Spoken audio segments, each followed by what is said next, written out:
Enquanto o povo vai chegando, eu vou colocar uma música para nós. Boa noite, a graça e a paz. Boa noite, pastor Edson, boa noite. Pastor Valdir, boa noite. Que bom. Boa noite, professor. Boa noite, pastor. Boa noite, graças a Deus. Vou colocar uma música do grupo Peru e Japão. Vão estar cantando para a gente. Tá? Enquanto o pessoal vai chegando, a gente vai se organizando aqui. Ok? Ver se vai dar para a gente rodar aqui.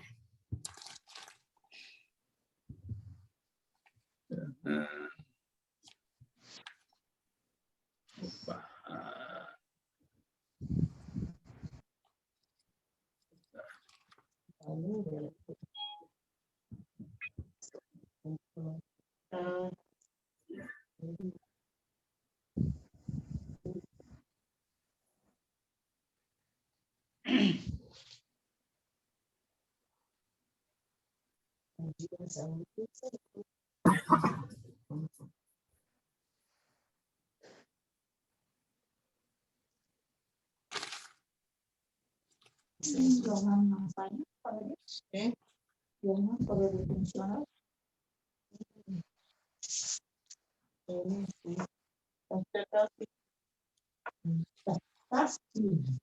Tá sim, tá.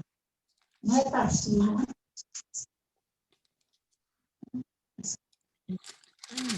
Tá sem som.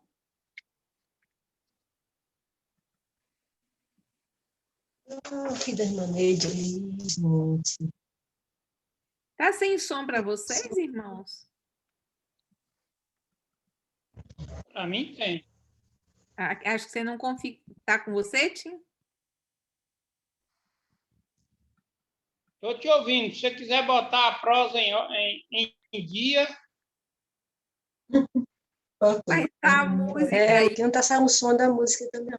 Não, não tá saindo. O louvor tá sem som.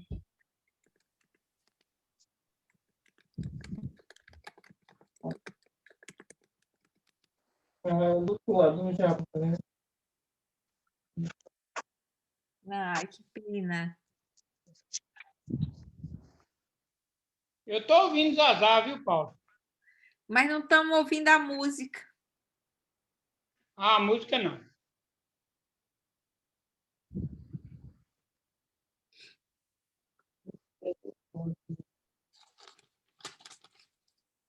Deixa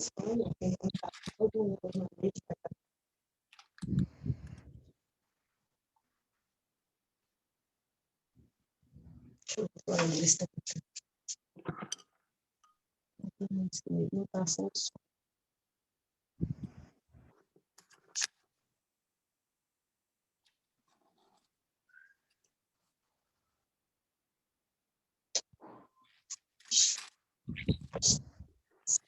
Vamos vendo. Som. O Paulo não está olhando o chat, porque eu escrevi no chat para ele que está sem som.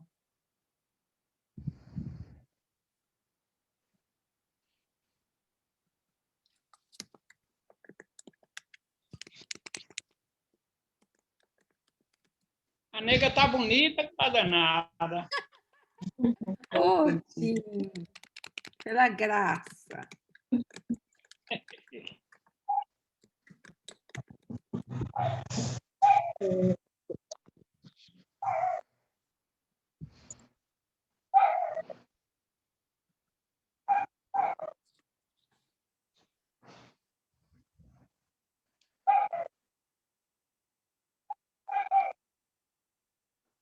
Colegas, o que esse pessoal está cantando mesmo? Porque eu não estou ouvindo nada. Ninguém está ouvindo, minha querida. Não, não estamos ouvindo mesmo, não. Não, não estamos ouvindo. E o Paulo não está nos ouvindo, então ele não está sabendo que a gente não está ouvindo. Marta, acende a luz aí. A irmã Marta... Pastor Sérgio, missionário Sérgio. Eu estou no terraço da minha casa admirando a lua. Ah, querida, é por isso que a gente não está te vendo. Eu estou vendo a lua, porque eu estou no terraço. Então puxa a lua para mais perto, que a senhora está no escuro aí. Mas se eu acender a luz, eu não vejo a beleza da lua. Pois é, mas se você vê a lua, a gente não vê a tua beleza. Obrigada pelo elogio, minha irmã. Você é gentil. Mas a beleza da lua supera a beleza de qualquer ser humano. Lua cheia, né? Então vamos ver a lua juntos. Ah, e essa música deve estar bonita, não Eu deve? estou olhando a lua. Deixa eu ligar para o Paulo. O filho da irmã Neide está ali, eu estou vendo. Tá, é a igreja que eles são pastores no Japão.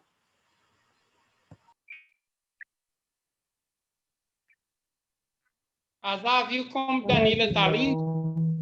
Sim, menina. Danila com um bebezinho. Saudade da irmã Mirinha.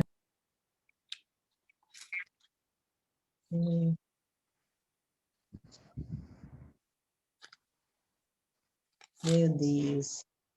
Estava com vontade de ouvir a música também. Mas ficou sem o som, né, irmã?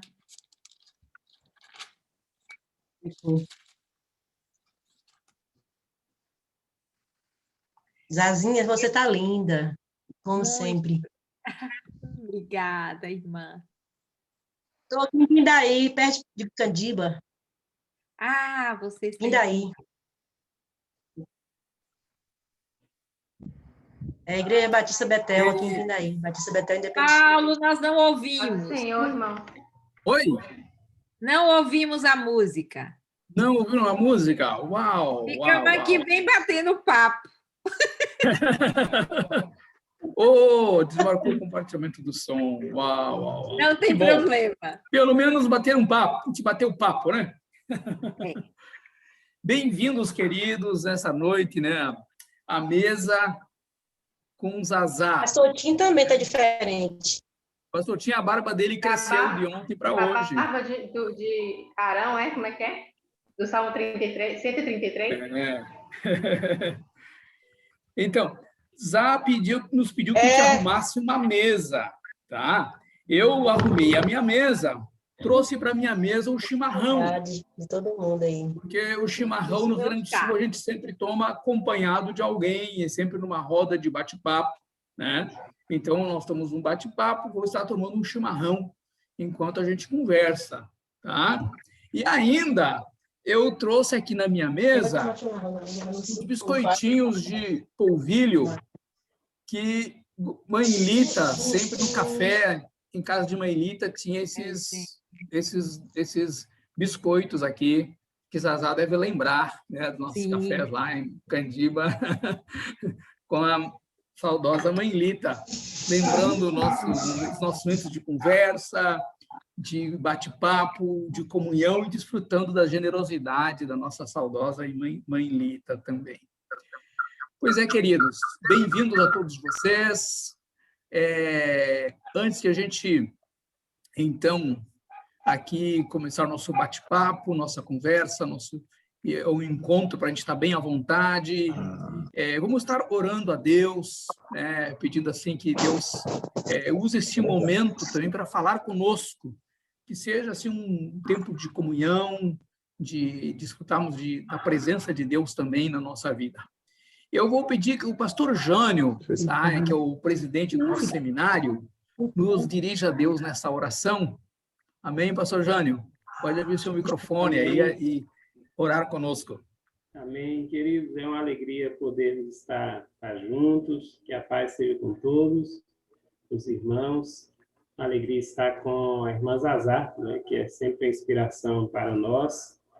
E eu sei que o Senhor nos ensinará nessa noite muitas coisas boas. Por isso, nós já vamos orar agradecendo por isso. Amém? Pai, nós te louvamos por tua graça, pelo teu amor que foi derramado nos nossos corações através do Espírito Santo do Senhor que nos foi dado. Nós queremos, ó Deus, agradecê-lo porque o Senhor um dia nos resgatou das trevas e nos trouxe para o teu reino, o reino da luz. Te agradecemos também por termos esse privilégio de estarmos juntos nessa noite. Distante uns dos outros, mas com um só propósito, de estarmos em comunhão com o Senhor e com os irmãos. E te agradecemos pela vida de cada irmão presente aqui nessa sala. E também, Senhor, queremos te pedir que o Senhor esteja falando aos nossos corações. Que o Senhor possa estar usando a tua filha, a irmã Zazinha, como sempre tem usado para trazer uma palavra do Senhor para os nossos corações nessa noite. Oramos ao Senhor, agradecidos por tudo, no nome de Jesus. Amém. Amém. Amém. Amém. Obrigado, pastor Jânio. Nós vamos apenas dar as instruções, assim, rapidamente, para... Os irmãos já estão acostumados a gente lidar com essa plataforma, mas quando alguém estiver falando, é bom que os demais mantenham seus microfones fechados, porque isso evita as interferências no som, tá? Outra coisa também, por acaso o teu sinal ficar fraco, aí você pode fechar sua câmera, e aí, para não cair o seu sinal, tá? Mas é bom que nós todos estejamos nos vendo aqui. Eu acho que isso vai ser muito bacana a gente poder se encontrar. Mais uma vez, nossas boas-vindas a todos. Boas-vindas a Zazá também. Obrigado, Zazá, por ter aceitado o nosso convite. Zazá está entrando agora na madrugada, então nós estamos tirando suas horas de sono, tá? Vai nos perdoando por isso, mas nós te agradecemos por essa oferta. Está nos ofertando o seu sono aqui para a gente, para estar com a gente. Que esta roda seja uma roda de comunhão, uma roda de edificação, de crescimento, de aprendizado. Eu tenho certeza que Deus, assim, há de nos abençoar, ricamente nesse encontro. Tá? E fiquem bem à vontade. Nós vamos, assim, conversamos com o senhor Zá para estar assim, nos apresentando uma reflexão sobre dentro do nosso tema, que é missões. E depois vamos ter um momento de conversa, de bate-papo. Vocês podem fazer suas perguntas também, talvez colocar aí no chat, digitar suas perguntas, ou até abrir o microfone e fazer. Mas a gente aproveitar bem assim, esse encontro, esse momento. Eu sei que vocês aí têm muitas coisas para perguntar, e que a gente saia dessa noite com a nossa visão renovada. Ok? Então, Zazá, a palavra está contigo para a nossa conversa. E assim, fique bem à vontade. Eu creio que você está bem à vontade, nós, porque você também é da nossa terra. Pode se apresentar um pouquinho, acho que tem alguns aí alunos novos que ainda não te conhecem, então vou deixar você se apresentar um pouquinho também, enfim, você está à vontade. Muito obrigada, Paulo, por esse convite, por essa mesa de comunhão. Eu estou em casa, aí é nossa casa, os irmãos e os amigos aqui, os alunos presentes, pastores, pastoras, são irmãos, são companheiros, são amigos, amigas, e é nessa mesa que nós nos sentamos hoje, nessa mesa de comunhão, com meu chá também aqui, um cheiro aí do norte da África, e aqui eu também tenho várias coisas em minha mesa. Essa semana eu bordei um coração com uns laços, uns fios. Eu passo muito tempo em Zoom e em reuniões online. Então, algumas delas eu peço licença para bordar, para não ficar olhando tanto para a tela. Então, e outra coisa que aqui tem na minha mesa é esse M em árabe, Esse M é uma nun, uma letra árabe que era a letra que era marcada na casa dos cristãos, lá no Iraque, quando eles eram perseguidos, Foram perseguidos recentemente, e aqueles que não negavam a Jesus e não pagavam alguns impostos eram expulsos, e em suas casas era marcada essa N, esse Nun aqui. Eu tenho aqui também, nessa minha mesa de tantas coisas, que é também parte desse escritório. E uma das outras coisas que tenho nessa mesa é esse incensário do norte da África, que eu tenho usado em muitos encontros, falando um pouco sobre o lamento, sobre esse tempo de dor e esse tempo de agonia que nós vivemos, e como nós passamos por esse tempo. é um incensário verde, que também é símbolo de esperança. Então, ao mesmo tempo que aqui está o perfume do lamento, porque a esperança não nega a dor, a esperança não nega o lamento, aqui também queremos, nesse momento histórico que o mundo está passando, que o Brasil está passando, queremos, lembrando do lamento, ficar um minuto em silêncio, em tributo àqueles que partiram, amigos de Guanabi, de Candiba, de tantos lugares e do mundo. Então, às vezes um minuto pode parecer muito longo, mas é um minuto também de oração pelas famílias que perderam queridos, queridas. Acompanhei o pastor Tim orando pela irmã Sinhá e sabemos que ela partiu e partiu com esperança. E é nessa esperança que nos une, nesse momento de tributo, mas também de oração por aqueles que de luto sofrem, e sofrem com esperança em Cristo. Então, vamos passar esse minuto de silêncio também pedindo por aqueles que estão sofrendo sem esperança, e que nesses últimos minutos que sejam o suspiro da esperança e o momento de esperança. Então, nesse momento, nós vamos baixar as nossas cabeças e vamos dedicar esse minuto de silêncio ao nosso Deus e em respeito e empatia àqueles que sofrem.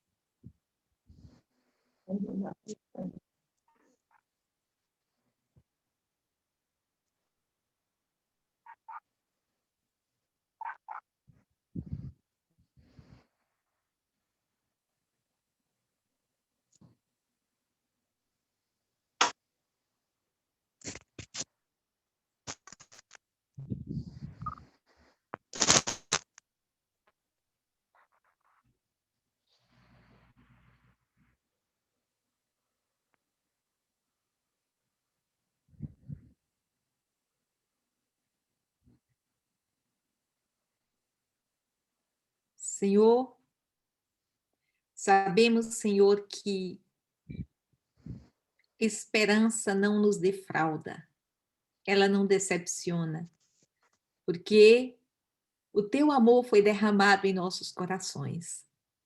E com esperança cremos, e com esperança caminhamos. Caminhamos também, Senhor, acolhendo a dor, o gemido e o sofrimento dos que sofrem. Das famílias enlutadas, dos filhos sem pais, dos pais sem filhos, das famílias enlutadas, de uma geração de alunos e de alunas que nunca foram à escola, de crianças que começaram o ano em frente a uma tela de computador. Nós oramos pelas famílias que estão passando por situação econômica tão difícil, pelos lares onde a violência chegou.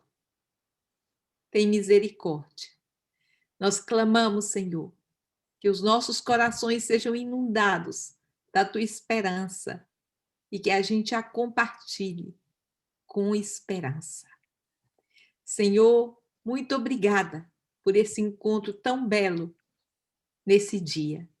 Nos colocamos em tuas mãos, reconhecendo a nossa completa dependência de ti. E te pedimos, Senhor, venha o teu reino e faça a tua vontade. Em nome e para a glória de Jesus. Abençoa cada um dos irmãos e irmãs que nos reunimos hoje em torno de uma mesa onde tu, Senhor, te revelas. Em nome de Jesus e para a glória de Jesus. Amém. Amém. Eu gostaria de compartilhar também outro símbolo na minha mesa, essa mesa cheia de símbolos, que é a garrafa de perfume, símbolo da hospitalidade nos contextos árabes. Então, eu quero dizer para vocês que, de alguma forma, nessa noite, nós entramos uns nas casas dos outros. Pastor Josenilton, irmã Mary, ainda não conhecemos a casa de vocês aí, mas hoje nós entramos aí, juntos. E tantos de nós aqui reunidos que não conhecemos as casas uns dos outros, mas pela graça desse encontro, eu quero celebrar a hospitalidade que nos une hoje e que nos convida para a mesma mesa.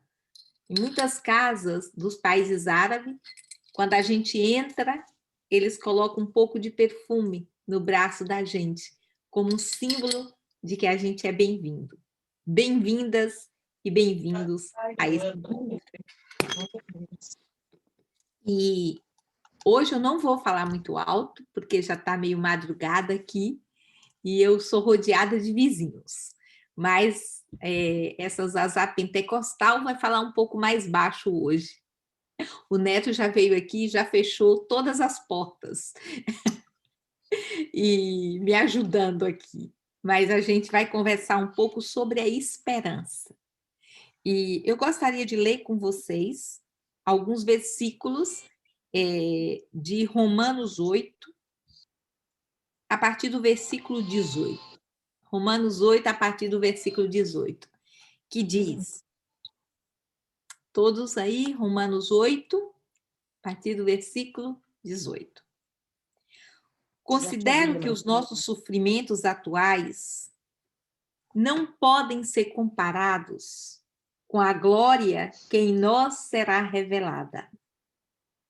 A natureza criada aguarda com grande expectativa que os filhos de Deus sejam revelados, pois ela foi submetida à inutilidade, não pela sua própria escolha, mas por causa da vontade daquele que a sujeitou, na esperança de que a própria natureza criada será libertada da escravidão, da decadência em que se encontra, recebendo a gloriosa liberdade dos filhos de Deus.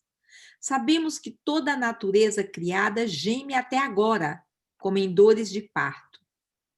E não só isso, mas nós mesmos, que temos os primeiros frutos do Espírito, gememos interiormente, esperando ansiosamente nossa adoção como filhos, a redenção do nosso corpo.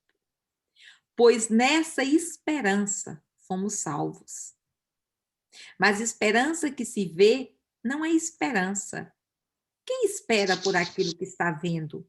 Mas se esperamos o que ainda não vemos, aguardamo-lo pacientemente. Da mesma forma, o Espírito nos ajuda em nossa fraqueza, pois não sabemos como orar, mas o Espírito intercede por nós com gemidos inexprimíveis. E um outro versículo também de Romanos. Romanos é um livro da esperança, né? Romanos 5, 5. Ou vamos começar do versículo 3.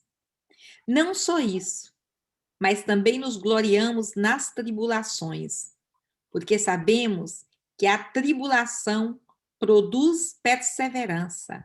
A perseverança, um caráter aprovado, e o caráter aprovado, esperança. E a esperança não decepciona, porque Deus derramou seu amor em nossos corações por meio do Espírito Santo que ele nos concedeu. Que palavra bonita, essa esperança tão maravilhosa que Deus nos dá. Eu gostaria de falar sobre esperança nessa noite. É uma conversa. Eu vou falar um pouco e depois nós vamos conversar.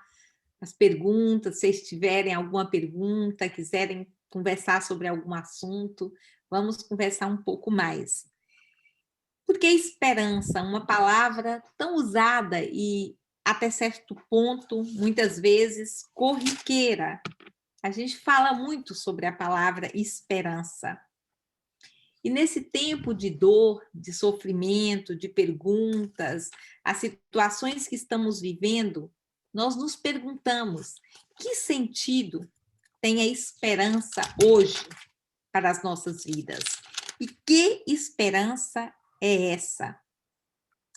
1 Pedro, a carta de 1 Pedro 1, o versículo de número 3 disse: Bendito seja o Deus e Pai do nosso Senhor Jesus Cristo, conforme a sua grande misericórdia, ele nos regenerou para uma esperança viva.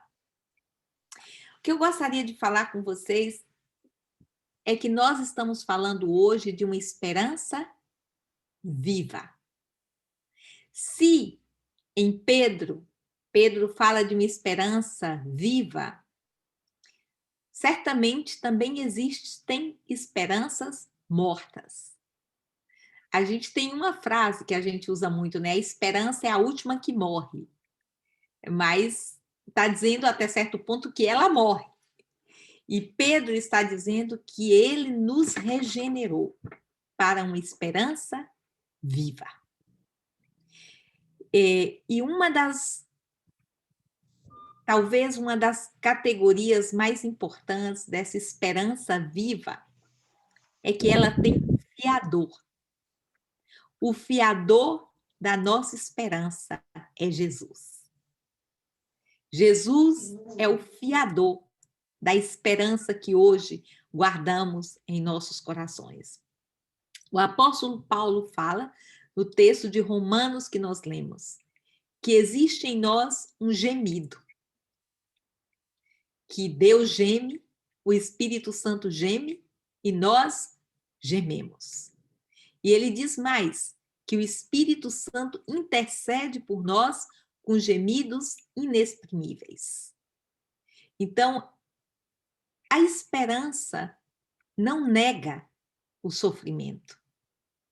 A esperança em Cristo não é uma esperança que nega a dor.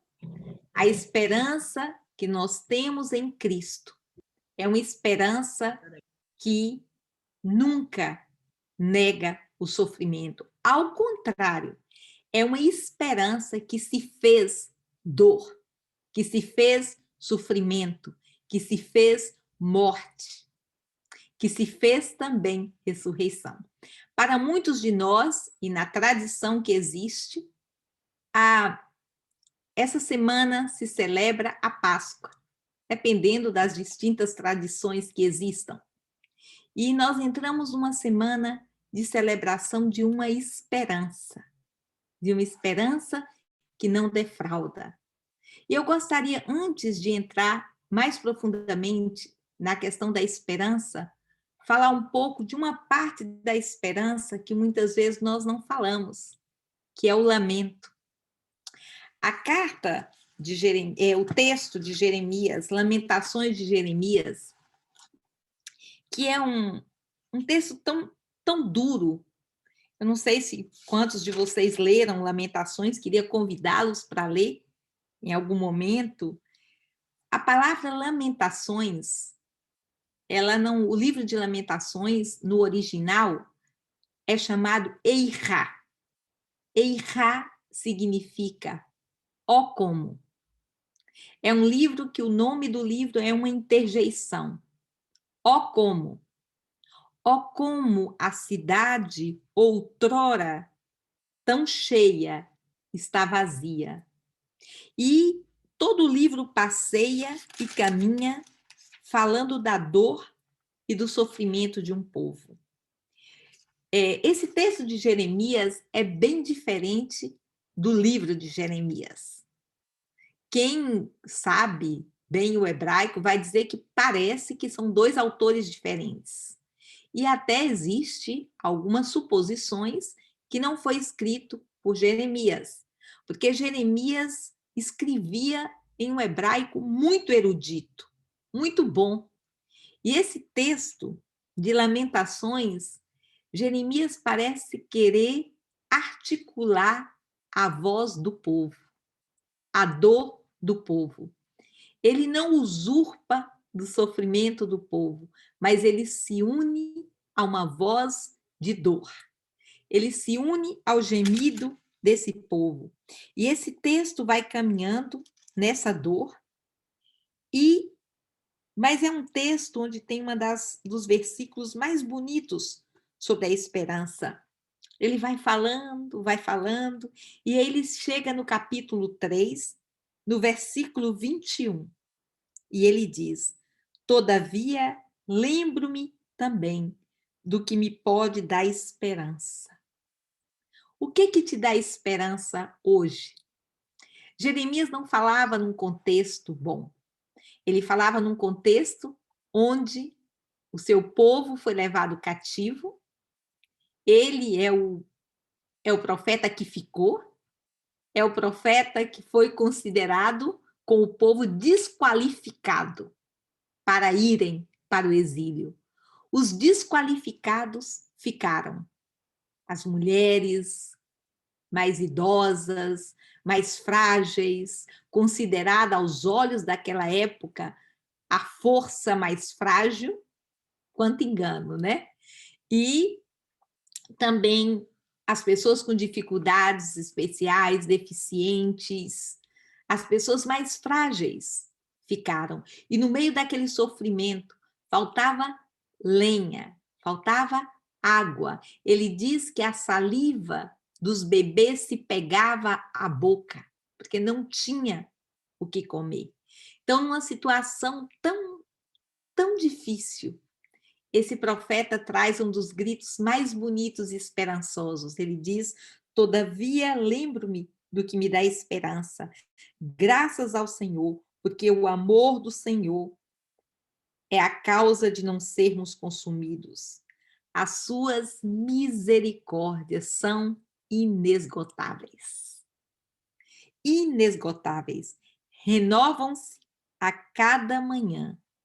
Grande é a sua fidelidade. Talvez a gente fale muitas vezes esse versículo sem considerar todo o contexto de sofrimento, de privação, de dor, de falta. É no meio dessa realidade que esse profeta diz: todavia, quero trazer à memória o que me pode dar esperança. E é hoje, é nessa noite, eu quero trazer a nossa memória aqui juntos, porque a nossa fé, ela tem memória. A nossa fé, ela tem um fiador. A nossa esperança, ela tem uma história. A nossa esperança, ela tem passado, presente e futuro. A nossa esperança se conjuga em todos os tempos verbais. E eu creio que é isso que nos enche hoje dessa alegria. Essa alegria que a gente não entende, mas é uma esperança também que sabe chorar. A esperança que Deus colocou em nossos corações é uma esperança que sabe chorar. A esperança que Deus nos dá não é uma esperança que nega o sofrimento e a dor das pessoas, mas é um sofrimento que sabe aconchegar-se no abraço, aconchegar-se no sofrimento. Por isso que nós, que temos a graça de sermos pastores, pastoras, ou, de certa forma, discípulos de Cristo comissionados a sermos mediadores e anunciadores dessa esperança. Nós somos chamados hoje para também dar voz, como Jeremias deu, ao sofrimento de um povo. Mas ao dar voz ao sofrimento de um povo, nós também damos voz e articulamos a esperança. E Paulo, em Romanos, ele diz: se esperamos aquilo que vemos, não é esperança, mas esperamos pacientemente, porque a nossa esperança está em Cristo. E a esperança que se perde não é a esperança viva que está em Cristo, porque a nossa esperança está em Cristo. E a nossa esperança se alimenta do poder da ressurreição. O poder da ressurreição que opera no mundo. O poder da vida que opera no mundo.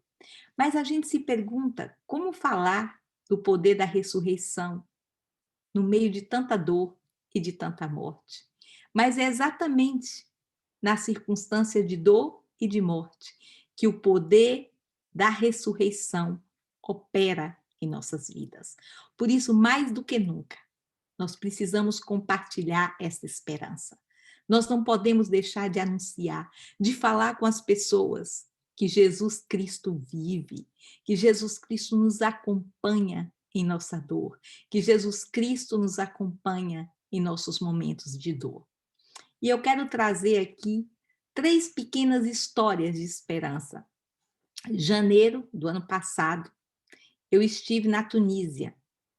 Um amigo muito querido, no fim de janeiro, um amigo muito querido de um país em guerra, a Líbia, que havia sofrido as torturas mais terríveis. Ele foi para a Tunísia, fugindo da guerra, e um dia entrou um rapaz para roubá-lo na casa onde ele estava vivendo. Ele morava no 3º andar, o rapaz tentou matá-lo, ele, sem opção, ele saltou do 3º andar e sobreviveu, mas com parte do corpo ficou por um tempo paralisado. E eu fui ao hospital visitá-lo. E nós cuidamos dele, nós o acompanhamos em oração. Algumas vezes nós fizemos a Santa Ceia pelo Zoom, naquele hospital, um irmão da Líbia, um país que não tem muita história hoje de cristãos, o NEG. Naquela mesa de hospital, o NEG, completamente paralisado, ali deitado, e a gente ali, muitas de nós, muitas irmãs ali, eu vi na mesinha dele uma frase em árabe que dizia: a esperança não defrauda. Aquele irmão vivendo um momento tão difícil, desde cedo da sua vida, ele foi expulso de casa, foi denunciado pelo pai, sofreu as piores torturas na prisão, saiu da prisão, Deus deu para ele as oportunidades maravilhosas de servir, de anunciar o evangelho, agora perseguido, sai do seu país, é ameaçado de morte, está ali em uma cama paralisado. Seria talvez a última pessoa que poderia ter na sua cabeceira a frase: a esperança não decepciona. A esperança não defrauda. Ali estava, na cabeceira daquele irmão, frases, várias frases sobre a esperança. Alguns anos atrás, eu estive em um campo de refugiados em Uganda, com irmãs e pessoas do Congo, da República Democrática do Congo. A República Democrática do Congo é um dos países que tem uma guerra das mais cruéis. Toda guerra é cruel, mas no Congo, o abuso e o estupro às mulheres é considerado arma de guerra. E ali, uma noite, a gente conversando com várias mulheres, elas contavam as suas histórias de dor, de abuso, de sofrimento. E naquela noite, ainda cedo, porque à noite, em lugar que não tem energia elétrica, ela chega cedo, né? Nós fomos para o lugar onde nós estávamos e eu fiquei ali pensando e fui dormir. E eu falei, será que essas mulheres podem cantar? Será que elas têm esperança? No dia seguinte, na madrugada, porque nesses lugares também o dia chega cedo, eu comecei a ouvir uma música e eu fui para a janela e elas iam buscar água na fonte. E elas cantavam: Jesus é a nossa esperança. aquelas mulheres feridas, aquelas mulheres que na noite anterior nos contaram histórias de tanta crueldade. Naquela madrugada, às 5 da manhã, iam para o poço cantando: Jesus é a nossa esperança. Alguns anos atrás, eu estive no Sudão, e do Sudão nós fomos ao Quênia. O Sudão foi um país que viveu um genocídio muito grande e onde os cristãos foram muito ameaçados e sofreram. No Quênia, no momento da Santa Ceia, o pastor me convidou para eu ajudá-lo a celebrar a Santa Ceia. As pessoas que chegavam, tomavam o pão, tomavam o cálice e diziam, muitas delas: eu perdoo aquele que queimou a minha casa, porque Jesus é a minha esperança. Eu perdoo aquele que matou os meus filhos, porque Jesus é a minha esperança. Eu que, por muitos anos, pensei que esperança tinha um vínculo, uma ligação natural com a vitória que eu considerava, o que eu considerava vitória. Nesses contextos, aprendi que a nossa vitória é Cristo, que a nossa vitória é a cruz e que a nossa esperança está escondida em Cristo. Por isso, ninguém pôde roubar a esperança daquelas mulheres. Ninguém pôde roubar a esperança daqueles homens sofridos do Sudão, daquelas mulheres marcadas pela dor. Não significa que aquelas mulheres esqueceram ou esquecerão o que viveram, mas elas agora viviam numa dimensão de uma esperança maior, que havia tido o poder de, como um gemido, um sussurro, clamar e declarar que Jesus é a nossa esperança. E eu via aquelas mulheres dançando e voltando e sentando nos seus lugares. E eu fiquei ali sentada, extasiada, e eu pensei comigo, que pretensão a nossa. A gente vem aqui para ajudar e a gente descobre que Jesus já chegou aqui, mas que ele nos convida para sermos parte daquilo que ele está fazendo nesses contextos tão sofridos e de tanta dor. Chamada para ser parte de uma esperança gestada nesses contextos de dor e de sofrimento. Eu gostaria de dizer para todos vocês que eu tenho aprendido muito sobre essa esperança que geme, que chora, mas continua com os olhos postos em Cristo. Continua cada dia, a cada momento, sendo restaurada. Os olhos que não choraram não conseguem, talvez, ver a dimensão dessa esperança. Mas os olhos que se atrevem a chorar, a acolher a dor, o sofrimento, sem negá-los, são os olhos que podem ver a esperança. Eu costumo dizer, e agora é uma frase que talvez importante para esse tempo de celebração de Páscoa, que se nós negarmos a dor da sexta-feira, se nós não acolhermos o luto e o lamento do sábado, pode ser que a gente corra o risco de não ver o túmulo vazio do domingo.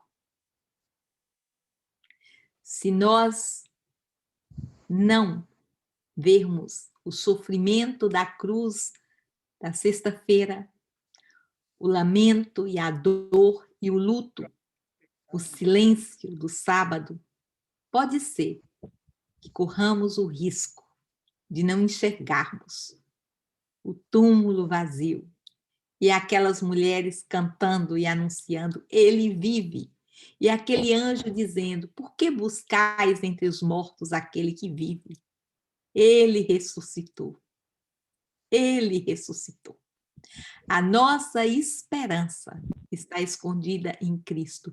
E nós somos anunciadores, chamados para anunciar essa esperança, que é uma esperança viva, que é uma esperança que não defrauda, e é uma esperança que nos anima e nos encoraja a cada dia, na certeza de que a fidelidade do Senhor se renova a cada manhã e as suas misericórdias são inesgotáveis. E eu quero terminar lendo um versículo, também de Romanos. Começamos com Romanos. Romanos 15, 13. Vamos terminar com um versículo de Romanos 15, 13. Que o Deus da esperança os encha de toda alegria e paz, por sua confiança nele, para que vocês transbordem de esperança pelo poder do Espírito Santo. Que vocês transbordem de esperança pelo poder do Espírito Santo. É o Espírito Santo que gesta em nós essa esperança. É o Espírito Santo que nos enche dessa esperança. Por isso, nós precisamos estar na presença de Deus e nos encher do Espírito Santo, que renova em nós a esperança nesse tempo tão difícil que atravessamos hoje. Que sejamos sinais do reino, sinais de esperança, esperança viva, esperança que não defrauda, esperança que não engana, esperança que acolhe a dor e o sofrimento, sabendo que está escondida em Cristo. Que Deus os abençoe e que essa esperança seja restaurada em nossos corações, porque Jesus derramou o seu amor em nossos corações. Muito obrigada.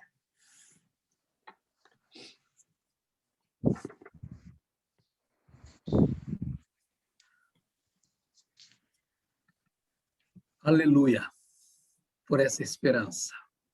Amém. Obrigado por essa palavra, Zá, que veio no momento em que a gente precisava tanto ouvir isso.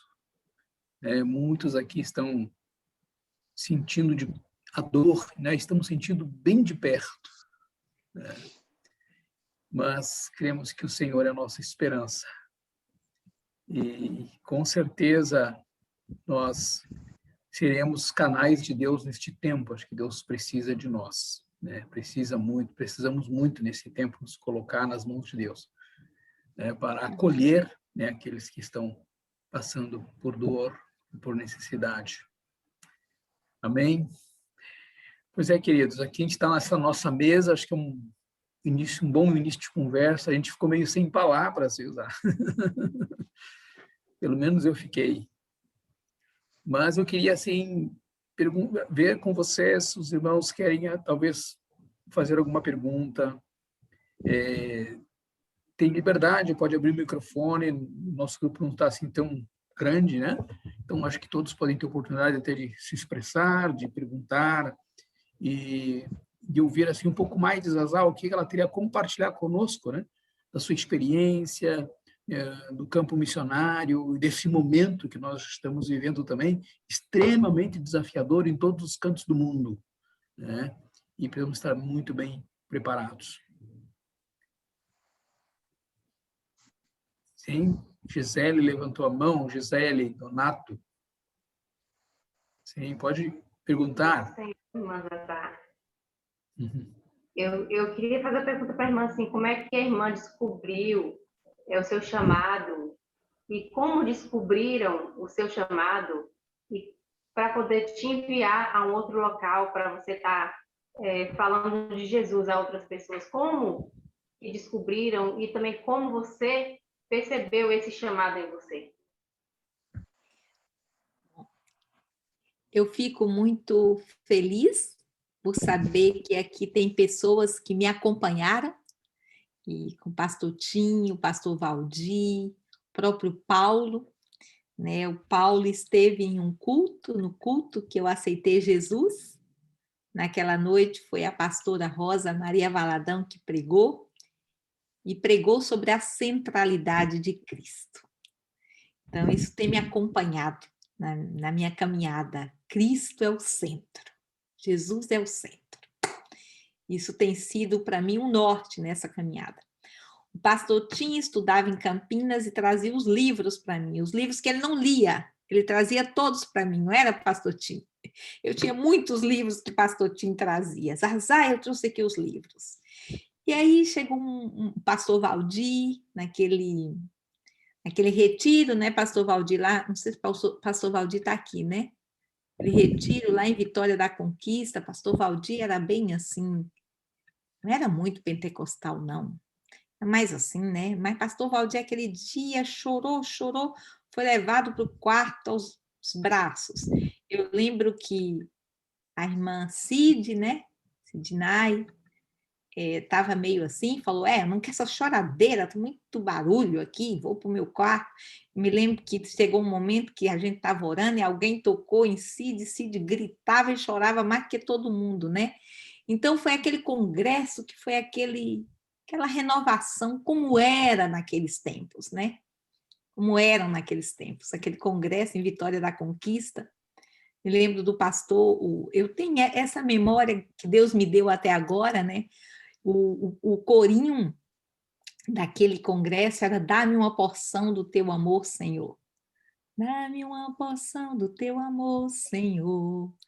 E a Sol de Lon cantou também aquela canção, Eu andei a sós com Cristo em completa comunhão.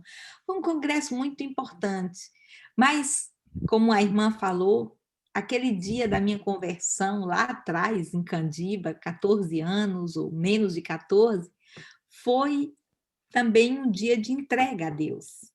Eu disse a Deus que eu queria servi-lo onde Ele me levasse. E essa entrega foi sendo confirmada. E passou um tempo, eu orava muito. Às vezes que eu estava orando, eu começava a dizer, eu vou, Senhor, eu vou, eu vou, eu vou. E eu me lembro que um dia pastor Tim falou, mas Zac, você vai para onde? Calé, você vai para lugar nenhum? Se Dedé Lima não te deixa nem em Guanambi? E aí eu falei, mas eu vou, pastor Tim, eu vou. Aí ele me perguntou, para onde? Eu fui para um lugar longe, e um lugar onde as pessoas também são perseguidas pela sua fé. Mas, assim, era coisa de um adolescente falando, né? E isso foi se confirmando, chegou a época de ir para o seminário, e eu acredito que a vocação, ela também é vocação da comunidade, né? É vocação daqueles que te acompanham. E, graças a Deus, os pastores, os irmãos, me acompanharam naquela vocação. E era uma coisa tão inédita, porque eu me lembro que teve um retiro lá em Arrogante, e eu tinha feito uma prova a Deus. Eu disse, Deus, eu não vou para o seminário se o meu pai não me autorizar. Mas era impossível. Meu pai. Falei, e o Senhor, ainda que seja por 1 minuto, o meu pai vai me autorizar. Eu estava lá no culto, no Arrogante, falando que eu ia para o seminário, que Deus tinha me chamado, e de repente eu vi meu pai perto de um carro. Eu falei, eu estou tendo uma visão agora, estou vendo meu pai. Terminou o culto, eu perguntei, meu pai estava aqui? Me falaram, sim, ele estava. Eu cheguei em casa, minha mãe, sempre tão querida e sempre tentando nos ajudar, me disse, seu pai estava lá. Ele viu você falando que vai para o seminário. Falei, bom, vamos ver. Meu pai não me chamava, quando meu pai estava bravo, ele me chamava Zá, né? Ficava menor o nome. Ele falou, Zá. Aí eu fui lá, que é pai. Sentei e falei, bom, ele vai falar que atrevimento é esse o meu, ficar dizendo que eu vou para o seminário. E daí meu pai falou comigo, olha, queria te falar uma coisa. Eu entrei numa briga com Deus, numa queda de braço, e Deus me venceu. E eu quero dizer que eu te abençoo. Vá para esse seminário. Aí ele falou comigo, sabendo que eu sou contra, mas eu estou de acordo. Vá para esse seminário, vai ser o que você quiser, vai para essa vida louca que você quer, porque nessa briga Deus me venceu. E muitos de vocês aqui são testemunhas dessas histórias, e como você disse, irmã, essa vocação ela foi se construindo. Era como uma chama que ardia no meu coração. E era um desejo muito profundo, mas o desejo, muitas vezes, ele é só um desejo, ele se evapora, mas aquele desejo que é afiançado por Jesus, aquele desejo que se repousa numa promessa, e foi uma promessa que Deus foi confirmando em minha vida, que Ele me havia dado às nações, e eu dizia, nações, Senhor, Aí a nação maior que eu poderia imaginar indo era Salvador, né? Assim, já era um sonho muito grande, né? E hoje, quando eu vejo, assim, como pela graça de Deus, eu tenho ido a vários lugares, estado em tantos países, e eu sempre digo, o mais importante não é você ir a um país. O mais importante é você ser fiel no lugar, na igreja, no lugar que Deus nos chamou. Digo sempre, alma tem o mesmo valor em todos os lugares. Agora, tem lugares que Cristo ainda não foi pregado. E a gente precisa continuar tendo esses lugares em nossos corações. E nos lugares que hoje Deus me chama, nós sabemos que tem menos de 1% da força missionária e menos de 1% dos recursos missionários sendo empregados. Então, é uma grande necessidade. Mas foi uma caminhada, irmã, uma caminhada de esperança, de promessa e de muitas pessoas me acompanhando e me ajudando.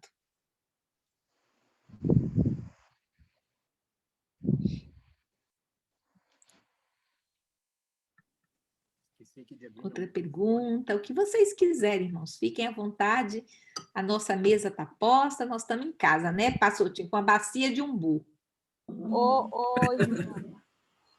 Irmã. Marta, sim. Eu sou de Igaporã. Sim. Está me ouvindo bem?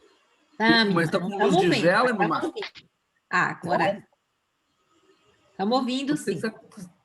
Estamos te ouvindo. A luz de vela, mas estamos te ouvindo. Com relação à Síria. Ontem o Fantástico mostrou os 10 anos de guerra da Síria. E grande parte daquela população tem se refugiado na Turquia. E mostrou as consequências da guerra, né? As crianças mutiladas, o sofrimento provocado por uma guerra, como a irmã anteriormente disse, toda guerra é cruel. Como a igreja tem se posicionado nos campos de refugiado e ajuda a população síria neste momento? Então, irmã, a Síria é um país que está em nosso coração. A Síria é o próximo país que a gente vai entrar como missão. Eu já estive na Síria, né? E sempre que eu vou à Jordânia, para também caminhando com pessoas da Síria, estão aqui, eu acredito que está aqui a Sheila, né? E a Elisângela. Elas também estiveram comigo em Mafraq, na fronteira bem pertinho da Síria. E agora nós tínhamos, né, uma viagem com alguns irmãos da Jordânia. Eu já estava marcada para o mês agora, foi do ano passado, né? Marcamos para o mês de maio, não foi possível. Marcamos para esse maio, também não foi possível. Existe uma igreja na Síria, existem cristãos na Síria que estão lutando muito. Eu tenho uma amiga missionária na Síria, uns amigos, a gente conversa muito. Outro dia ela me ligou aqui à noite, dizendo, Zazá, tem muitos mísseis, está tudo tremendo aqui. A Priscila está em Damasco. E a Síria é uma guerra que está durando muito, né? São 10 anos. A maioria das pessoas que sai da Síria vai para a Turquia ou para Líbano ou para a Jordânia, né? E isso aqui também a gente desmistifica algumas coisas. Se pensa que os países que recebem mais refugiados são europeus. Não são. Os países hoje onde tem mais refugiados são Turquia, Paquistão, tem muitos refugiados do Afeganistão estão no Paquistão. Existem vários países que recebem muitos refugiados. A Jordânia, a Uganda, tem muitos refugiados na Uganda. O maior campo de refugiados hoje está em Nairobi, né? Está no Quênia, não é ali na região. É um campo de refugiado enorme, com muito sofrimento. A Jordânia já tem assentamentos, existe uma diferença entre assentamentos e campos de refugiados. Os assentamentos já são quase considerados parte do país. A Jordânia tem os assentamentos palestinos e a igreja, eu vejo a Igreja de Cristo cada vez mais sensível, se falando mais.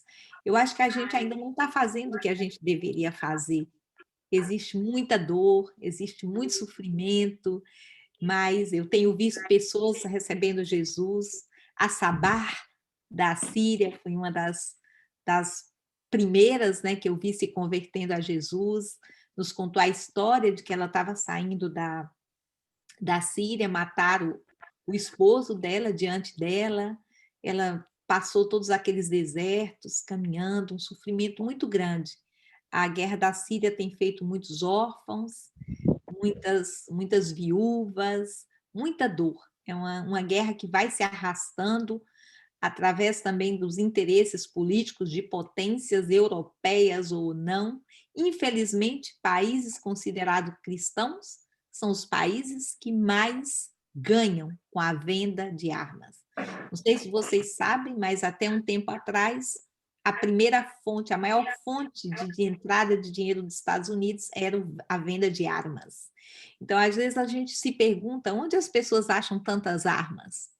São os países ricos, os mesmos que defendem os direitos humanos e que criam os tratados de paz, que com uma mão assinam os tratados de paz e com outra mão assinam as vendas de armas. Por muitos anos, a França alimentou muito a República Democrática do Congo com armas. Hoje a gente sabe que a China é parte disso e tantos outros países. E a gente também precisa falar contra isso, porque isso tem sido uma ferida aberta, que muitas vezes a gente não sabe essas realidades, mas são realidades que têm realmente feito essas pessoas sofrerem muito. Então, é orar e crer que no meio desse sofrimento da Síria, Deus está fazendo nascer a sua igreja e está sendo glorificado também. A Sabar disse que ela chegou na Jordânia sem nenhuma esperança, sem nenhum desejo de voltar à Síria. E com tudo que ela perdeu, que hoje ela voltará à Síria com esperança, e ela crê que uma grande multidão que vai voltar à Síria será uma multidão de cristãos que reconhecem a Jesus como Salvador. Então, a gente crê que no meio de toda essa situação, também Jesus está caminhando no meio da dor desse povo e trazendo esperança. Amém. Boa noite, Zazá. Graça e paz. Boa noite, É um prazer em conhecê-la. Eu gostaria de fazer uma pergunta para você. Quando foi a sua primeira viagem missionária para fora do país? E qual foi o impacto que ela causou em você nessa viagem? Bom, a minha primeira viagem... quando eu estava no Brasil, estudei no seminário, lá para os 94, eu fiz uma viagem à Argentina. Eu fui estudar no CCMT, no Centro de Capacitação Missionária Transcultural. Fui de ônibus de São Paulo para Córdoba. E lembro que o Bércio me ensinou algumas palavras em espanhol, me deu alguns dólares, me deu uma bolsa de dormir e falou, vai com Deus, minha filha. Eu entrei, eu levava muita comida, então foi aquela minha primeira viagem que não foi uma viagem missionária, foi uma viagem para estudar, mas também talvez se configura. E para mim foi muito engraçado, porque eu levava o endereço do lugar que eu iria. E eu não sabia que aquilo não era o endereço. O que estava escrito naquele papel era caixa postal. Casilha de Correios, número tal. E eu, sem saber, achei que era um endereço. Vou naquele ônibus para Córdoba, na Argentina. E, de repente, eu falo, vou perguntar ao motorista se ele conhece essa rua. Eu chego para o motorista e pergunto, mostro um papelzinho. Você conhece essa rua? Ele, moça, não é uma rua, é uma caixa postal. Eu era bem jovem naquele tempo, né? Aí eu falei, bom, no máximo eu fico na frente da caixa do correio, da caixa postal, alguém vai vir buscar uma carta e me leva em algum momento. E aí eu me sentei e veio um casal e falou, olha, a gente não pôde deixar de ouvir o que você perguntou e nós queremos te dizer que o nosso pastor é o diretor do Centro de Capacitação Missionária Transcultural, o pastor Miguel Ruiz. Então, ele vai vir buscar a gente, e aí ele te leva junto. E aí eu falei com eles, olha, eu tenho muita comida, vocês estão com fome? Eles falaram, a gente estava orando para alguém dar comida para a gente. Eu falei, pois é, então encontramos bem, vocês sem comida, eu sem casa. Então, nos encontramos ali, e até hoje eu sou muito vinculada a esse centro de capacitação, sempre sou convidada para pregar, e muitos vínculos com o CCMT, e a filha desse casal hoje quer ser missionária, e provavelmente quando abrir a Naitria, fará uma viagem comigo para o Senegal. Então, são os caminhos de Deus.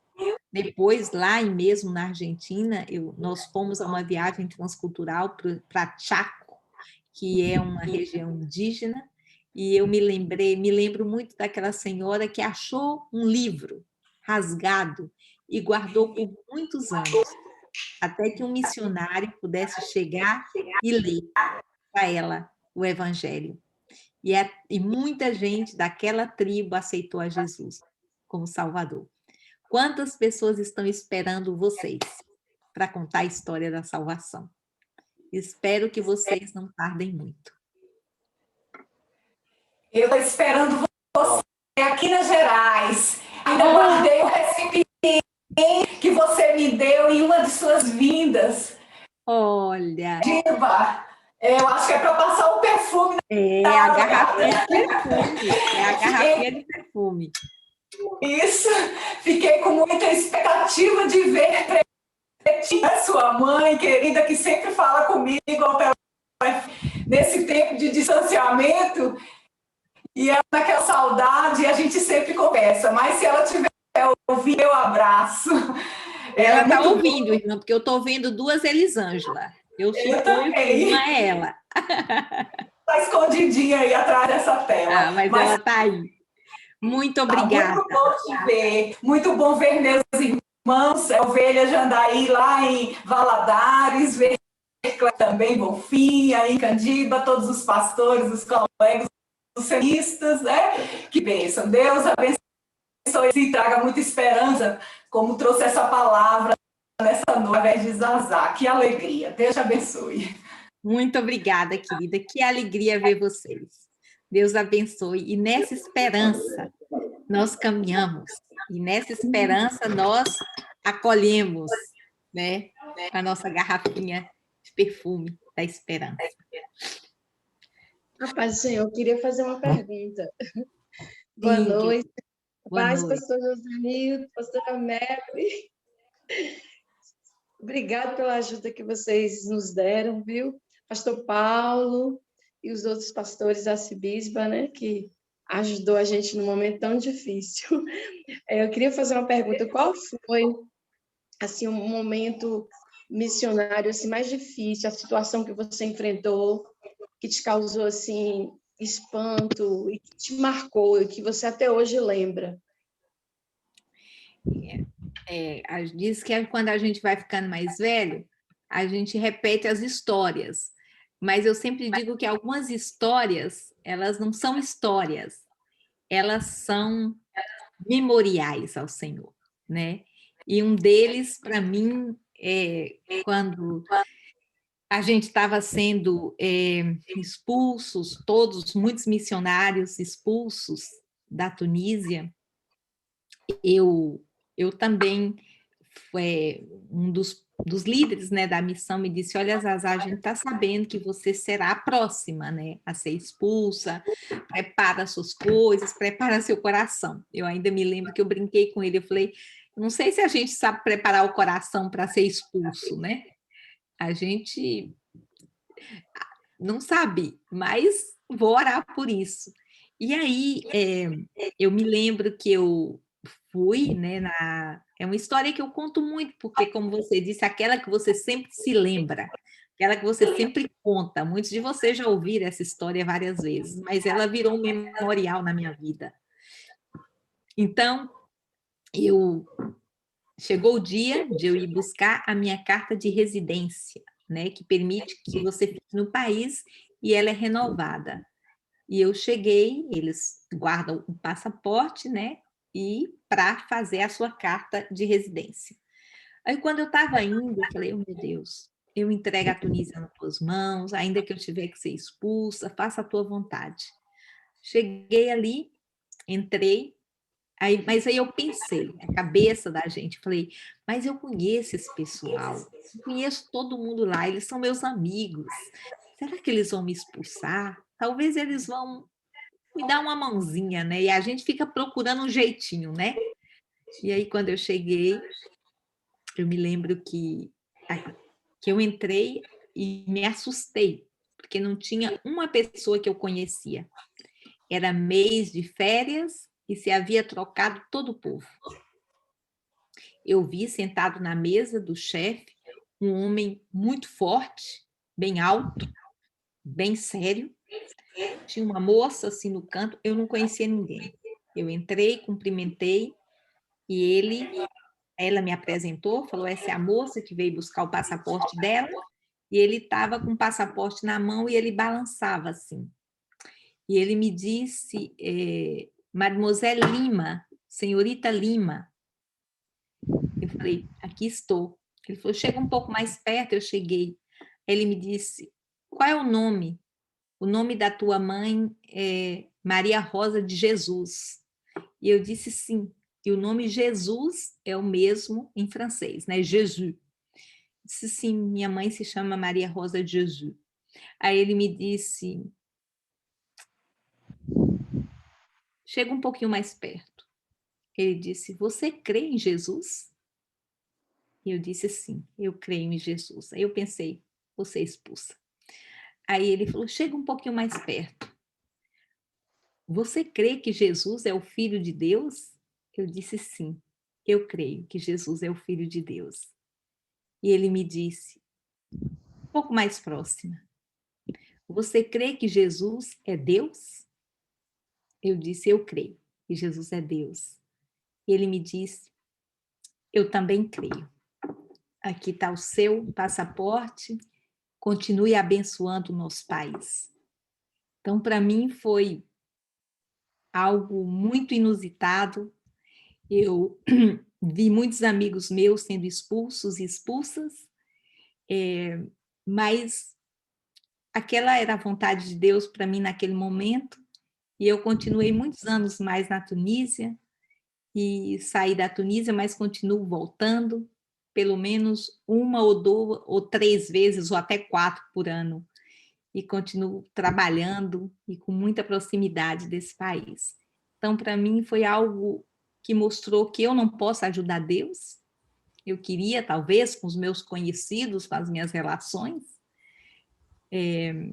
mas foi Deus quem fez aquele milagre e me mostrou que ali já havia um servo de Deus que estava me abençoando, de onde eu nunca poderia imaginar. Deus também mora nos escritórios da imigração. E é muito bonito ver isso. Graça e paz, irmãos. Amém, irmão. Pastor Paulo, tem uns alunos diferentes hoje, como de costume. Pois é. Feliz por ver meus pastores lá, José Nilton, pastora Melanie. Graça e paz. Estão de vida, estão em Valadares. Prazer, irmã Zaza, embora virtualmente, né? Prazer conhecê-la, minha irmã. Prazer, irmão. A minha pergunta é o seguinte, quando se fala em missão, eu vejo que é uma vocação muito nobre, não que as outras não sejam, né? E quando se fala em missão, para mim só me vem à mente, primeiramente, o apóstolo Paulo, em quem me inspiro muito. E na história do apóstolo Paulo fala sobre naufrágio, fala sobre açoites, fala sobre apedrejamentos. Em alguns momentos eu teve que fugir das localidades para não ser agredido. A irmã Márcia quase fez a pergunta que eu iria fazer, mas eu queria ser mais incisivo. Eu queria saber da irmã se teve algum momento seu no seu cumprimento da missão, em que você correu risco de morte, e você se viu em perigo, se sentiu assim as suas estruturas abaladas, digamos assim, prestes a sofrer um ato de violência. Teve esse momento que mais te marcou, que realmente causou medo em você? Eu nunca sofri conscientemente, visivelmente, uma ameaça de espancamento, já fui muito ameaçada psicologicamente, né? E ameaças veladas, da polícia passar e me falar algumas coisas, e me deixar muito desestabilizada até certo ponto. Precisar orar, precisar clamar. Já passei situações de muito sofrimento nesse sentido. E havia um policial que sempre me seguia, ele me seguia muito. Estava no lugar, eu via, eu ia para outro lugar, eu via. E isso era muito ruim. Às vezes eu entrava no trem, entrava um amigo dele e ficava me olhando e ficava escrevendo. E teve uma amiga minha que se converteu e eles começaram a persegui-la e chegaram a colocar uma câmera na escola que ela dava aula. Então, isso era muito doloroso, de ver pessoas sofrendo pela sua fé, sendo perseguidas. Um amigo foi algumas vezes para a prisão. Eu dava aula numa das escolas, das primeiras escolas que a gente criou na Tunísia, que chamava Escola de Cartago. E ir para aquela escola era aos sábados, eu ia para a capital, eu dava às vezes aula às sextas e aos sábados. E tomava um táxi e ia até um lugar. Depois descia do táxi e caminhava. Tomava outro táxi, descia em outro lugar. Depois caminhava. E chegava, olhava para um lado, para o outro, batia na porta, entrava. E cada vez que alguém batia a porta, era aquele coração que saltava. Às vezes a gente ria, a gente aprende a rir, a gente aprende a viver nessa situação também. Mas não é uma situação fácil, é uma situação que estressa. Eu conheço muitas pessoas que tiveram esgotamento, que passaram por situações muito complicadas. E aí a gente pode correr o risco de ficar desconfiando de todo mundo, de começar a ser um pouco paranoico, que a gente tem que se cuidar muito. E eu me lembro que a esposa daquele policial era também polícia, que dava para a gente a carta de residência. E ela tinha muito carinho por mim. E eu sempre orava por eles, mas ele estava fazendo o trabalho dele, né? E eu passei por muitas situações assim, de amigos meus serem chamados pela polícia. Tinha um amigo que converteu em casa, ele passou meses que ele tinha todos os dias de ir à polícia assinar. Ele vivia uma prisão domiciliar. E isso, isso foi muito doloroso.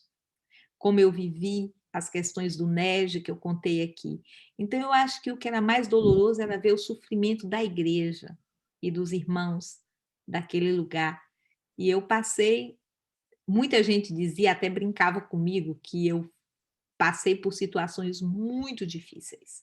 Eu já passei por situações de estar caminhando e uma amiga, às vezes ela me escreve até hoje, ela me abraçou e me jogou dentro de uma farmácia. E ela me cobriu com o corpo. E passei, na época da Revolução, uma situação de um grupo vindo em direção a gente, E aí a gente, por um segundo, entrou numa farmácia e a porta se fechou. Então foram situações de muita dor, mas situações que pessoas muçulmanas também passavam. E então, algumas era por causa da fé, outras era por causa da circunstância que o país estava vivendo, e todas nos marcaram de alguma forma, né? Mas hoje a gente fala delas também celebrando a graça de Deus no meio de tudo isso. Nazar, graça e paz. Tudo bem? Prazer em conhecê-la. Na sua opinião, o que você acha que acontece em relação aos alguns missionários, né, que se empolgam, se preparam, né, pelo menos aparentemente é o que a gente vê muitas vezes, fazem toda uma logística, vão para o campo missionário e logo no primeiro ano já desistem e voltam. O que você acha, na sua opinião, o que você acha que acontece? O que precisa ser melhor trabalhado nessa área para enviar os missionários? Sim, tem um índice muito grande, eu não tenho agora os dados, mas tem um índice muito grande de missionários que não chegam ao 3º ano no campo, né? Que voltam antes do 3º ano. E é um índice um pouco assustador. Eu não teria dados tão precisos para te dizer, mas eu acredito, eu suspeito que existe a questão da preparação, do apoio. Tem uma palavra agora que a gente está usando muito, que é a palavra resiliência, que é tirar força da fraqueza, né? Que é essa graça que Deus nos dá, né? Quando diz em Coríntios, temos esse tesouro em vasos de barro para que a excelência seja dele e não nossa. Nós carregamos esse tesouro em um vaso de barro. Eu acredito que muitas vezes nós somos vistos como muito heróicos e nós não somos. Eu acho que partir do ponto de que nós somos frágeis é importante, porque daí a gente vai tomar certos cuidados. Eu acho muito importante também o missionário ser acompanhado, render contas, ter equipe, ter pessoas, nunca se heroizar, nunca crer que é melhor, nunca crer que está além do bem e do mal. Eu acho que essa questão da nossa humanização e de termos espaços também para poder confessar as nossas lutas, as nossas dores. O primeiro ano que eu saí, os primeiros anos no campo missionário, eu fiquei 3 anos e 6 meses sem voltar ao Brasil. Foi o tempo mais longo. Quando chegou o momento de eu voltar ao Brasil, eu comecei a ficar meio ansiosa, porque eu pensava, será que eu mudei muito? Será que as pessoas vão me reconhecer? Será? E isso foi criando também um temor em mim. Talvez seria pretensioso para mim dizer, não, é a convicção do chamado. Eu conheço muitas pessoas que tinham convicção de um chamado, eu creio, mas que as circunstâncias foram muito fortes. E a solidão e a falta de apoio. Eu aproveito aqui para agradecer às igrejas que me acompanham, os pastores. Esse ano eu cumpro 25 anos fora no Brasil. E parece que eu os vi ontem. Porque a gente conversa, a gente se sente acompanhado.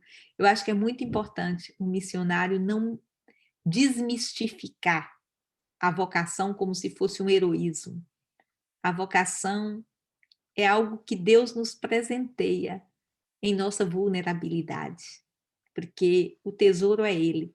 Então, eu acredito, irmã, que essa companhia, essa espiritualidade acompanhada, essas amizades profundas. Eu tenho tido também, eu saí como agência missionária e até hoje eu sou diretora dessa missão com a qual eu saí. E muito engraçado, eu saí com uma missão que tinha muita dificuldade para receber solteiras, e saí solteira. E hoje eu sou a diretora dessa missão como mulher. Então, são coisas que acontecem na caminhada e pela graça de Deus, irmã, pela graça de Deus. Então, eu acredito que a preparação, o apoio, muitos de vocês que estão aqui me apoiam, me acompanham, oram por mim, ofertam para mim, para nós, uma oferta sofrida, reconhecida com muito carinho, com muita gratidão. Então, eu acho que esse acompanhamento, essa graça de Deus, tem sido tem tido muito valor na minha vida. E eu acredito que também é ajudar, ligar, conversar com as pessoas, animá-las, porque não existe nenhum heroísmo no missionário. É a graça de Deus. A vocação é um dom de Deus, é uma graça de Deus. Irmã, eu tenho mais direito a uma pergunta? Aí é o pastor Paulo que modera. Pergunte, irmã Marta. Pode perguntar. Eu tenho acompanhado o trabalho Missões Portas Abertas há mais de 10 anos. E eu queria, sim, que a irmã desse uma breve pincelada na Coreia do Norte, né? Que no nível de perseguição da janela 1050, ela aparece em primeiro lugar. Qual a visão e a perspectiva da irmã como missionária em relação à Coreia do Norte? Bom, a Coreia do Norte, eu nunca fui à Coreia do Norte, tenho pouca experiência com a Coreia do Norte, irmã, mas, assim, tenho muita amizade com muitos pastores, líderes do Portas Abertas, né? E a Coreia sempre aparece como um primeiro, porque o que categoriza um país como primeiro são muitas coisas, né? A perseguição, a ditadura, ser tão fechado, o tipo de castigo e de punição que é dado. É importante dizer que na Coreia do Norte não são só os cristãos que sofrem, as pessoas sofrem na Coreia do Norte. E nós precisamos orar por elas, porque são pessoas que estão sofrendo muito, um país com tanta pobreza, né? Muitos são mortos no mar, tentando atravessar aqueles lugares. A gente vê uma Coreia que o cristianismo cresceu tanto, que até foi uma teologia da esperança que foi muito forte na Coreia do Sul, e a gente vê uma Coreia do Norte com tantos dilemas e com pouca perspectiva de mudança. Isso é o mais triste, com pouca perspectiva de mudança. Mas isso é muito oculto, tem missionários na Coreia do Norte que entra por algum tempo, homens de negócios, de outras formas, mas isso nem se pode ser muito falado. E gente tendo sonhos, tendo revelação de Deus. E a gente tem que orar por isso, no mundo árabe também, em lugares que a gente não pode chegar, tantas coisas acontecendo. A primeira moça que eu tive a oportunidade de receber em casa e pregar o evangelho, ela já tinha sonhado com Jesus. Ela me perguntou, eu tive um sonho com uma pessoa chamada Jesus. Você estava orando por mim em nome dela. Quem é Jesus? Então, tem muita gente na Coreia do Norte perguntando quem é Jesus. E a gente pode orar, né, ter a Coreia do Norte, pedir para Deus dar sonhos, revelação, visão, ajudar essas pessoas que estão entrando a curto prazo a poder ser uma presença de Jesus nesses contextos. Tem lugar que é muito complexo, e a Coreia do Norte é um deles.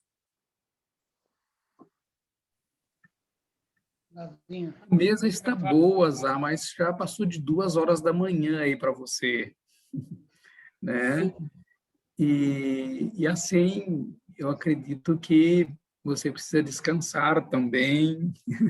Logo você vai ter um dia de atividade, de trabalho. E assim, eu não sei se alguém teria alguma outra pergunta rápida, mas sim, Tim quer falar? Pois não, Tim, está com o microfone aberto, estou vendo. Pode falar, Tim. É o seguinte, Zazá tocou no assunto aí, que é muito importante, eu queria saber dela, porque nessa pandemia, nessa loucura toda aí, se deu manutenção aos trabalhos missionários, e graças a Deus, alguns mantêm de pé, mas quanto a essa visão que Zazá colocou aí dos países ainda não alcançados, pessoas com índice tão baixo. A essa altura, envia-se missionários ou não? Tem projetos ou não? O que ela pode dizer para nós nesse sentido aí? Nesse tempo de pandemia, eu vou falar um pouco da realidade que eu vivo, né? Esse mês, faz 2 semanas, entrou um casal argentino, uma família argentina, mãe, pai e 3 filhos, na Turquia, com a gente. Turquia ainda estava recebendo argentinos. Um mês atrás, entrou uma irmã brasileira na Jordânia. E nós temos pessoas para outros lugares, né? Para a Mauritânia e para outros lugares. Muitos lugares, as viagens a curto prazo ficaram mais complicadas. Alguns países, o Marrocos é um país que se fechou muito para a entrada de estrangeiros. A Tunísia se fecha, abre um pouco, mas muitos países ainda estão abertos, nos contextos onde nós trabalhamos. As regiões que estão mais fechadas são aqui, né, da Europa, e a Jordânia recebe, a Tunísia recebe, tem que ver a época, porque o Marrocos estava recebendo, depois se fechou. Até o dia 11, nós temos uns irmãos que vão sair da Argentina e estão orando, porque nesse tempo o Marrocos se fechou para a Argentina, por exemplo. Então, a gente tem que ter um plano B. Eles já têm um bilhete comprado, eles vão entrar através da Espanha, se não permitirem que eles entrem no Marrocos, eles precisam provavelmente virem para a Espanha. Então, a missão sofreu no sentido de sustento, sofreu no sentido de alguns projetos que nós tínhamos de viagens, mas ela não parou.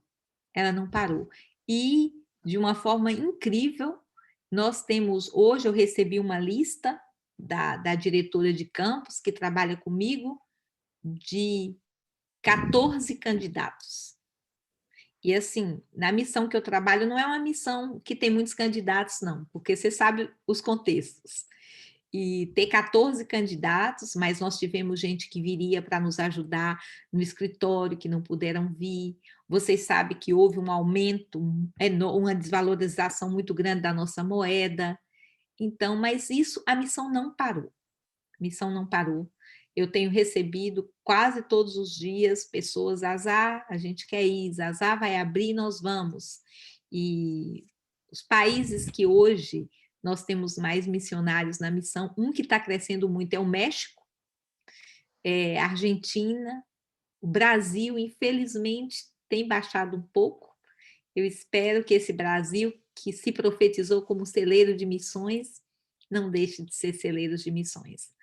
E não deixe de ver esses lugares tão necessitados e que não retenha a sua oferta, a sua vocação, a sua oração. Mas continua, pastor Tim, com certas dificuldades, mas também eu acredito que essa pandemia levou muita gente a falar, não, eu preciso tomar uma decisão na minha vida. Eu acho que também provocou certos choques, também, assim, preciso definir alguma coisa. Se de um lado desanimou alguns, por outro lado, levou algumas pessoas a tomarem decisões que eram difíceis de serem tomadas. Glória a Deus. Sassá, você poderia nos colocar assim, algum desafio, algo para a gente estar orando, aproveitar esse grupo que está aqui tão interessado, e assim, você tem compartilhado tanta coisa com a gente, eu acho que a gente pode contribuir de alguma forma, pelo menos orando agora, né? E assim, coloca para a gente estar em oração por você, então fale algum desafio que você esteja... Bom, eu vou falar para vocês alguma coisa muito prática, né? nós temos apoiamos, né? Começamos uma clínica no Senegal. Graças a Deus, essa clínica hoje ela é autossustentável. E o diretor dessa clínica é um irmão local, senegalês-togolês, Jules. Nessa pandemia, Júlio faz um trabalho maravilhoso, irmãos. Ele é uma bênção de Deus. Mas nessa pandemia, Júlio teve um problema sério no coração. E o missionário, o médico Dr. Pablo, brasileiro, que o atendeu no Senegal, me ligou, pediu uma reunião comigo e me disse: Zazá, o Júlio não pode ser tratado no Senegal. Então, foi toda uma batalha para a gente criar uma força de tarefa para ver se o Júlio poderia ser tratado aqui na Espanha, descobrir um hospital que pudesse dar uma carta convite ao Júlio, trabalhar o visto dele. Graças a Deus ele já foi vacinado como profissional de saúde, e graças a Deus ele já recebeu a carta, e o Júlio vai vir se operar aqui, em Barcelona, e vai ficar em nossa casa de 1 mês a 3 meses, morando aqui conosco. Então, eu queria que vocês orassem por essa operação do Júlio, pelos recursos para a operação do Júlio, e para que esse visto saia o mais rápido possível. E é um motivo de oração muito prático, muito do hoje, muito da realidade. Graças a Deus, a clínica hoje tem uma equipe que vai continuar, a gente monitorando. O Júlio ficou muito preocupado de deixar a clínica, mas graças a Deus tem pessoas. Orar para que essa clínica continue. Clínica no Brasil parece uma coisa muito chique, né? Quando a gente fala clínica, é um lugar, é grande, é relativamente grande, tem uns 18 profissionais, e foi construída por um médico brasileiro com muitos recursos vieram do Brasil, e a gente tem uma responsabilidade muito grande nessa clínica. Então, orar por ela. A outra clínica é na Mauritânia, e que a gente está quase sem obreiros na Mauritânia. Então, orar por obreiros para a Mauritânia. Eu espero que o mais breve possível a gente celebre a entrada de obreiros na Mauritânia. A Mauritânia é um dos países mais pobres do mundo, situação muito difícil, muita perseguição, mas aí está. A igreja está a esse lugar, a clínica, que é um farol, o nome dela é Manara Farol, ela está aí. Nós podemos apoiar como um retalho de esperança em uma campanha. Então, orem por essas 2 clínicas, por obreiros, por missionários. E orem por nós aqui, por mim, já quase terminando a minha etapa de diretora na PMI, já cumpri uma etapa, já estou na 2ª, e o meu desejo é, em 2 anos, já passar a direção da PMI para outra pessoa e servir naquilo que Deus tem para mim em outro momento. Então, orar para que Deus me dirija nesse tempo, a mim e ao neto, e que a gente possa ouvir a voz de Deus e fazer um bom trabalho para a glória do Senhor nesse tempo, que finalizar bem essa etapa da vida. Eu fui presidente da organização por quase 4 anos e sou diretora, cumprindo agora já 6 anos. Então, eu gostaria, não é uma tarefa fácil, hoje somos aproximadamente 140 missionários em 16 países, e também com os escritórios em vários países da América Latina, incluindo o Brasil, e é um trabalho que demanda, mas é Deus, como a gente diz aí, né? Deus chama, Deus capacita. E eu brinco com a minha irmã, eu falo: oh, meu Deus, eu só queria ser missionária. E onde me colocaram, né? Onde vão colocando a gente? Mas Deus é tão bom e tudo isso é para a glória do nome dele. Glória a Deus. Obrigado, Zazá. Paulo, só uma colocação aqui, Paulo. Pode falar, Tim.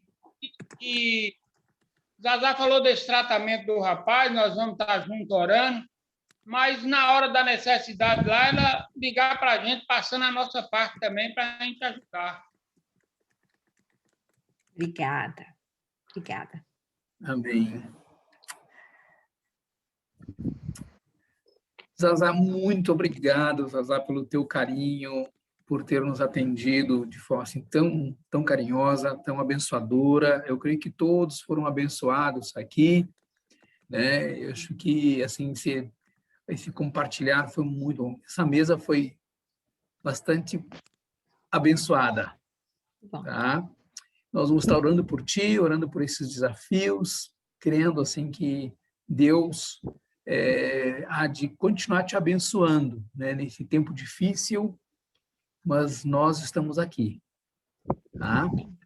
E eu gostaria de aproveitar que Tim está com o microfone aberto, eu também, o Tim é que é o nosso diretor na área de missões na igreja, que Tim pudesse estar orando, né? Eu sei que Tim tem partilhado durante um bom tempo, né? Conhece toda essa vivência, essa experiência. Tim, ore com a gente agora, querido, nos agradecendo por esse Paulo, momento. eu gostaria de agradecer também a todos vocês, amigas, amigos, companheiros que estão aqui, que eu amo de todo coração. Obrigada por serem parte, por caminharmos juntos. Essa missão é também de vocês, ela é nossa. Muito obrigada por não desistirem da missão e por não desistirem de nós. Muito obrigada. Paulo, se eu não conseguir terminar, você continue. Meu querido. Obrigado, Deus, pelo teu cuidado. Obrigado, vida. Obrigado, Senhor. Quero te louvar, Pai, porque o Senhor é o Deus que chama, que capacita, que sustenta, que ajuda. É o Deus que leva, mas vai junto também. Verdade. As nossas vidas nas tuas mãos. Todos que participaram agora dessa reunião, que sejam tocados especialmente, Deus. Tocados com esse chamado missionário, Deus, com esse ardor pelas almas. Amém. Pelas vidas. Que o Senhor possa realizar essa obra em nós. E amarmos a tua causa, e amarmos a tua obra. E nos colocar na tua dependência, Pai. Deus, obrigado pela vida de Zazá e de Neto, Pai. Eu quero que o Senhor os guarde e os livre do mal, Pai. Que eles sejam abençoados, que Zazá possa terminar, Deus, essa trajetória com êxito, porque foi o Senhor que colocou nas mãos dela, Pai. Deus, nós queremos louvar pelo seminário, trabalho do pastor Paulo, tudo que está sendo feito para a glória do teu nome, e nós te louvamos. Obrigado. Muito obrigado, Deus. Muito obrigado. É importante estarmos essa noite falando da tua obra e ouvindo aquilo que o Senhor tem feito. Muito obrigado. Em nome de Jesus. Amém. Amém. Amém. Amém. Glória a Deus. Obrigado, Tim, pela oração. Eu quero agradecer a todos vocês que compareceram aqui nessa sala. Pastor Edilmar, nosso presidente, pastor Valdir, pastor Jânio, Sheila, Danila, tanta gente que eu vi aqui, né, que esteve nos frente, pastor José Nilton, pastora Melry. Obrigado a todos vocês. Espero que todos vocês tenham sido grandemente abençoados. Zazá, tenha um bom descanso, tá? Obrigada. Então, um grande abraço em Neto também, tá? Nós amamos muito vocês, muito mesmo. Tá? Saudações para todos vocês, o pastor Francisco Carlos, a família, todos os pastores aí. Muito carinho, muita gratidão. E é uma emoção muito grande estar aqui com vocês. Muito obrigada. Boa noite. Boa noite a todos vocês também, queridos. Que Deus abençoe. E até o nosso próximo encontro, então, tá? Em nome de Jesus. Sejam todos abençoados. Que Deus Amém. abençoe. Deus abençoe. Que Jesus continue sendo glorificado em nossas vidas. Amém. Amém. Deus abençoe. Deus abençoe. Tchau. Tchau, gente. Oi, Paz do Senhor, irmão. Saudade. Oi, irmão. Oi, pastor Tim. Oi. É Sheila. Opa! Bom, Eu tô bem. Tchau, beijo. Vai, Sheila. Tchau, Gisele, querida. Tchau. Tchau, gente. Pastor José Nilton, pastora Melri, Ana Marta, pastora Silvana, pastor Edson, Márcia, que bom te ver, Marcinha, Deus te abençoe, Sérgio, Amém, pastor. Obrigada. Rael também, todos vocês. Paz, meu querido, Deus abençoe vocês também, glória a Deus, que bom tê-los aqui com a gente. Amém. Amém. Sim, Elisângela também, uma preta, foi com a gente, muito obrigado, Deus abençoe vocês também.